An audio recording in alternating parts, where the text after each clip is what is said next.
ஒட்டுமொத்த இலங்கை மக்களும் தீர்மானித்திருக்கிறார்கள். ரணில் விக்ரமசிங்க அவர்களை ஆதரிக்க வேண்டும்.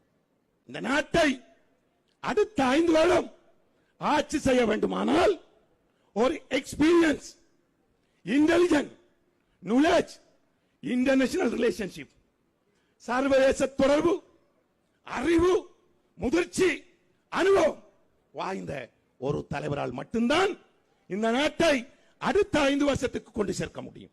அது ஒரே ஒருவர், ரணில் விக்ரமசிங்க என்பதை நான் உங்களுக்கு கூறிக்கொள்ள விரும்புகிறேன். நாட்டை பொருளாதாரத்தில் உயர்த்த வேண்டும், பிராந்திய வல்லரசுகளின் ஆதிக்க போட்டியிலே உலகத்திலே எங்கள் நாட்டை மீட்டெடுக்க வேண்டும் என்று உள்ளக பிரச்சனைகளையும் முடிவுறுத்த எண்ணுகிறார்.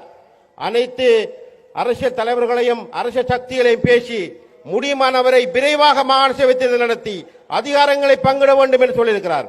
அதுபோன்று மிக அண்மையிலே காணி சீர்திருத்தம் சம்பந்தமாக சட்டமூலத்தை கூட கொண்டு வந்திருக்கிறார். ஆகையால் நாங்கள் நம்புகிறோம், மிக விரைவாக அவர் வெற்றி பெற்ற கையோடு மாகாண சபைகள், பார்லமெண்டங்கள் இடம்பெறும்.